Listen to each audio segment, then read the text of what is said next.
নমস্কার বন্ধুরা, আমি সম্পার রান্নাঘরে আপনাদের স্বাগত। পটলের রেসিপি তো আপনারা অনেকে অনেক রকমভাবে তৈরি করে খেয়েছেন, কিন্তু আমি যেইভাবে তৈরি করি তা আমি আপনাদের সাথে শেয়ার করব। আশা করছি রেসিপিটি ভালো লাগবে। ভালো লাগলে ছোট্ট একটি লাইক দিয়ে ও চ্যানেলটিকে সাবস্ক্রাইব করার অনুরোধ রইল। আমার আজকের রেসিপি পটলের কোরমা। তো চলুন শুরু করি। করার জন্য এখানে আমার লাগছে পটল এবং আলু। পটল এবং আলুটাকে কিন্তু আমি ডুমো ডুমো করে কেটে নিয়েছি। এবার এদিকে আমি একটা কড়াই গরম বসিয়ে দিয়েছি। এবার কড়াইতে আমি দিয়ে দিচ্ছি পরিমাণ মতন তেল। আমি এখানে সাদা তেল ব্যবহার করেছি, আপনারা চাইলে সর্ষের তেলও কিন্তু ব্যবহার করতে পারেন। এবার তেলটা গরম হওয়া অবধি অপেক্ষা করে নেব। এখানে তেলটা আমার গরম হয়ে গেছে। এতে আমি দিয়ে দিচ্ছি কেটে রাখা পটল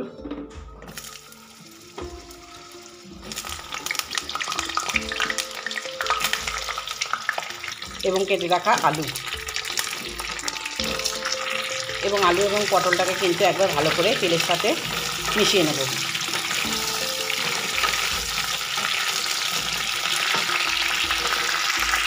এবার এটা আমি দিয়ে দেবো ছোটো চামচের 1 চামচ হলুদ গুঁড়ো। এবার হলুদটাকে আলু পটলের সাথে ভালো করে মিশিয়ে নেব।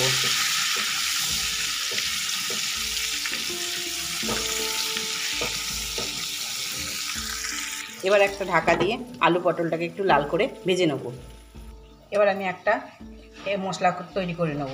এখানে আমি নিয়ে নিচ্ছি 1/2 চা চামচ জিরে গুঁড়ো, 1 চা চামচ ধনে গুঁড়ো। এবার রঙের জন্য দিয়ে দিচ্ছি 1 চা চামচ কাশ্মীরি লঙ্কার গুঁড়ো, দিয়ে দিচ্ছি 1/2 চা চামচ হলুদ গুঁড়ো।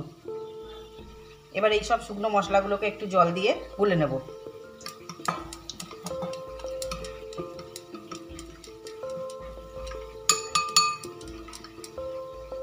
এখানে মশলাটা আমার গোলা হয়ে গেছে। এখানে আমি আর একটা মশলা তৈরি করে নেব। এখানে আমি নিয়ে নিচ্ছি 1 ইঞ্চির মতন আদা এবং 2টো মাঝারি সাইজের টমেটো। এটাকে আমি পেস্ট করে নেব। এখানে আমার মশলাটা পেস্ট হয়ে গেছে। এবার এটাকে আমি একটা পাত্রে তুলে নেব। এখানে আমি আরও একটা মশলা তৈরি করে নেব। তার জন্য আমার এখানে লাগছে, এখানে আমি নিয়ে নিচ্ছি 8 থেকে 10টা কাজু বাদাম, এবং এতে দিয়ে দিচ্ছি 2 চা চামচ দই। এতে আমি দিয়ে দিচ্ছি 1/2 চা চামচ চিনি। যেহেতু টক দই ব্যবহার করছি সেক্ষেত্রে কিন্তু চিনিটা আপনারা দেবেন। এবার এইটারও আমি একটা স্পেস বানিয়ে নেব। দেখুন এখানে কিন্তু দই এবং কাজু বাদামটাকে কিন্তু বাটা হয়ে গেছে। দেখুন এদিকে কিন্তু আমার আলু পটলটা কিন্তু খুব ভালো করে কিন্তু লাল করে ভাজা হয়ে গেছে। এবার এগুলোকে আমি একটা পাত্রে তুলে নিচ্ছি।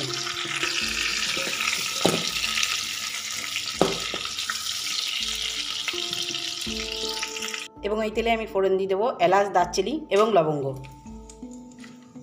দিয়ে দেবো একটা গোটা শুকনো লঙ্কা, একটা তেজপাতাকে মাঝখান থেকে ছিঁড়ে আমি দিয়ে দিয়েছি, এবং দিয়ে দেবো 1 চা চামচ মতন গোটা জিরে।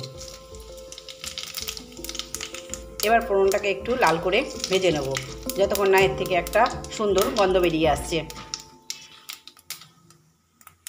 এখানে ফোড়নটা আমার সুন্দর ভাজা হয়ে গেছে এবং একটা সুন্দর গন্ধও বেরোতে শুরু করেছে।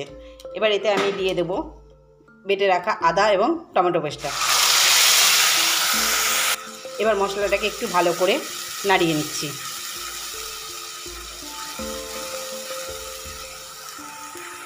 এবার এতে দিয়ে দিচ্ছি গুলে রাখা মশলাটা। এবার মশলাটাকে ভালো করে কষিয়ে নেব, যতক্ষণ না এর থেকে কাঁচা গন্ধটা কিন্তু চলে যাচ্ছে। এখানে আমার মশলাটা কষানো হয়ে গেছে, মশলা থেকে তেলও ছেড়ে দিয়েছে। এই সময় গ্যাসের ফ্লেমটা একদম লো করে দিয়ে দেবো দই এবং কাজু বাদাম বাটাটা, এবং এইটাকে ভালো করে মশলার সাথে কিন্তু মিশিয়ে নেব। এই সময় কিন্তু গ্যাসের ফ্লেমটা আমরা একদম কমিয়ে দেবেন, নাহলে কিন্তু দইটা ফেটে যাবার কিন্তু ভয় থাকে। এবার এতে আমি দিয়ে দিচ্ছি স্বাদ অনুসারে লবণ। আপনারা কিন্তু লবণটা আপনাদের টেস্ট অনুযায়ী কিন্তু ব্যবহার করবেন। এখানে কিন্তু আমি টমেটোটা কিন্তু বেটে দিয়েছি। টমেটোটা বেটে দিলে কি হবে, তরকারিটা কিন্তু একটু বেশ গেবি হবে মশলাটা, এবং তরকারিটাও বেশ একটু মাখা মাখা ধরনের হবে। এখানে আমার মশলাটা কষানো হয়ে গেছে। দেখুন ওপর থেকে কিন্তু তেলও ছেড়ে দিয়েছে। এতে আমি দিয়ে দিচ্ছি ভেজে রাখা আলু এবং পটলটা। আলু পটলকে কিন্তু এইভাবে সুন্দর করে ভাজলে এবং তরকারিটা কিন্তু খেতেও কিন্তু খুব সুস্বাদু লাগে। এবার আলু পটলটাকে মশলার সাথে ভালো করে কষিয়ে নেব। এখানে মশলার সাথে 3-4 মিনিট আমি কিন্তু আলু পটলটাকে কষিয়ে নিচ্ছি।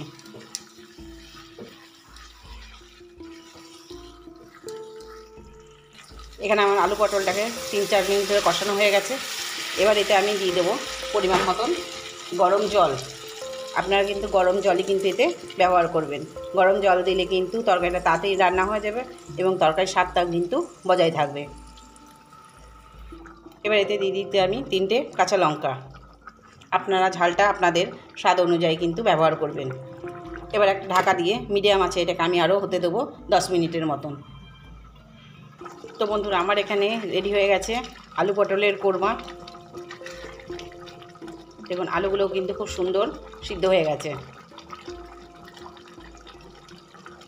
দেখুন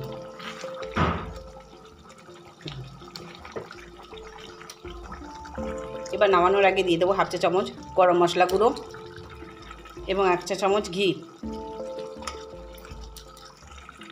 এবার ঘি এবং গরম মশলাটাকে একবার ভালো করে মিশিয়ে নেব।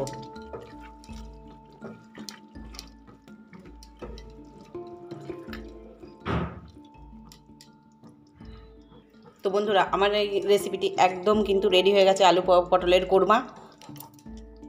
এটা ভাত, রুটি, পরোটা যার সাথেই খান না কেন খুবই কিন্তু খেতে কিন্তু ভালো লাগবে। আমার রেসিপিটি যদি আপনাদের ভালো লেগে থাকে তবে আমাকে কমেন্ট করে অবশ্যই জানাবেন, এবং রেসিপিটি যদি আপনাদের ভালো লাগে তবে লাইক, শেয়ার এবং আমার ফেসবুক পেজটি ফলো করতে ভুলবেন না, এবং চ্যানেলটিকে সাবস্ক্রাইব করার অনুরোধ রইল। আবার ফিরবো কোনো নতুন রেসিপির সাথে। ততক্ষণ ভালো থাকুন এবং সুস্থ থাকুন।